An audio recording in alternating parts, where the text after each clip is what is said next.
آخر ناہنجار نے ممی بنا کر ہی چھوڑا. یہ نسل کتنی بیکار مکار ہے. بھائی انہیں ہندوؤں سے کوئی بیر نہیں.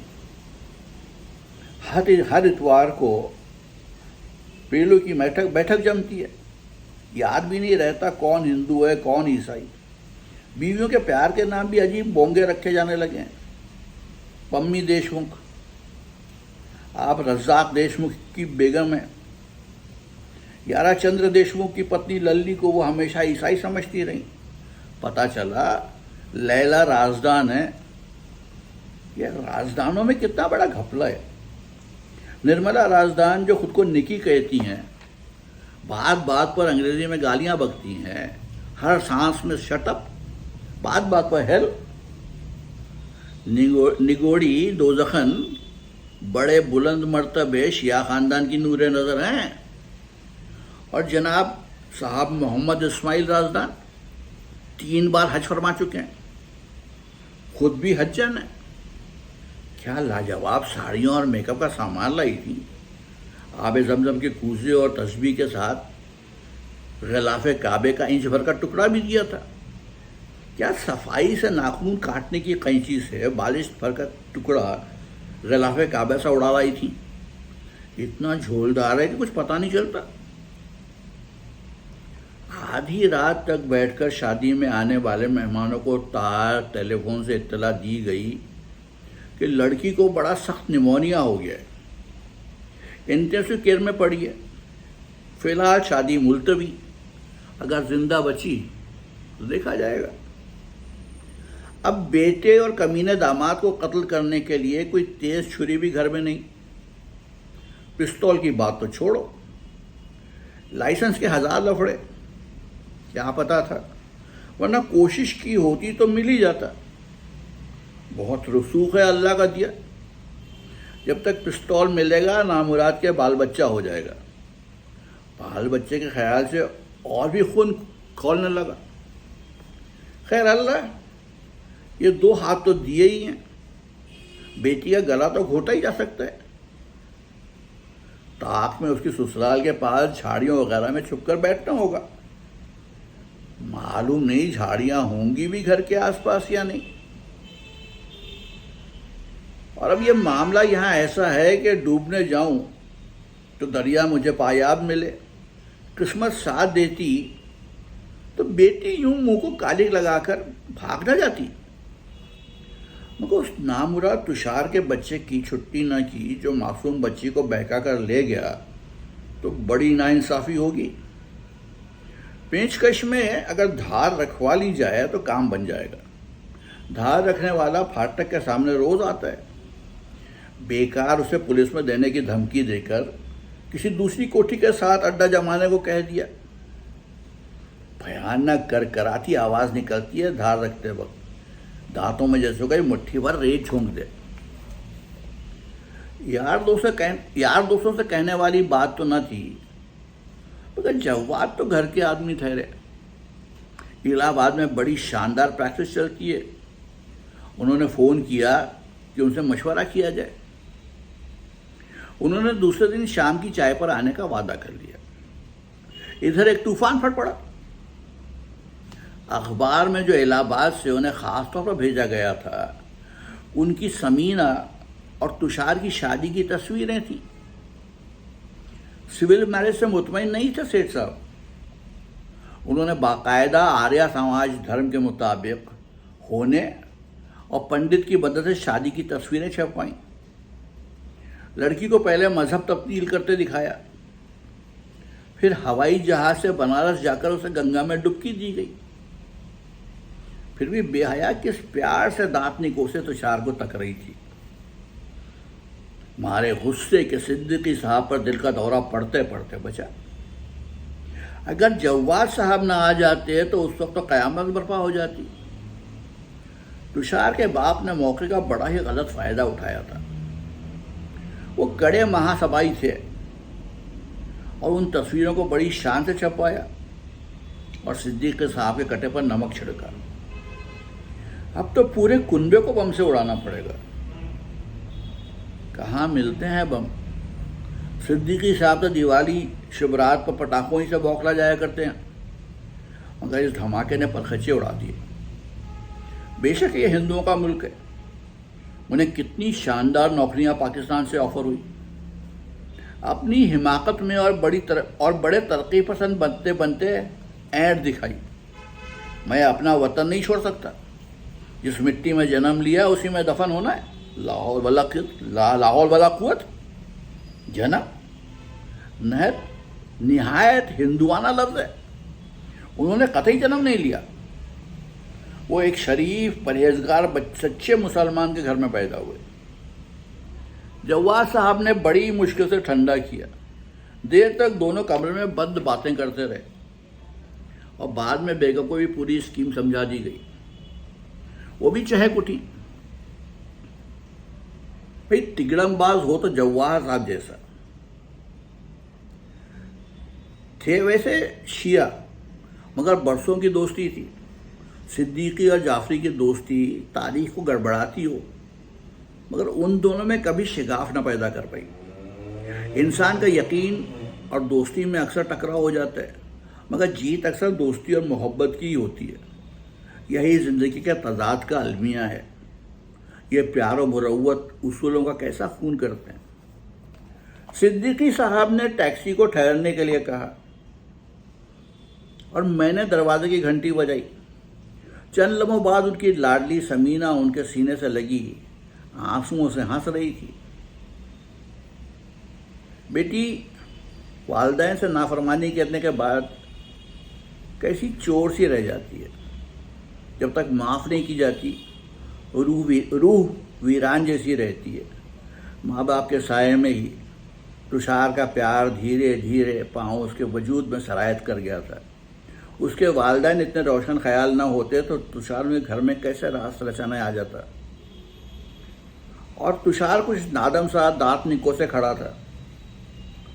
اسے پاپا جی کا اخبار والا اسٹنٹ قطعی اچھا نہیں لگا۔ وہ بھی 4 بہنوں کا اکلوتا تھا۔ سیٹھ کا کریا کرم ایک دن اسی کو کرنا تھا۔ وہ بار بار اسے یہی فرض یاد دلاتے تھے۔ اس کی بہنیں سب سے بڑی تھیں اور سب اپنے اپنے گھروں کی ہو چکی تھی۔ ایک دفعہ چھوٹی والی نرمل ایک کالے کلوٹے عیسائی پروفیسر پر لٹو ہو گئی تھی، مگر سیٹھ صاحب نے ایسی درانتی چلائی، لونڈے کو اڑنگا مار کر ولایت بھیج دیا۔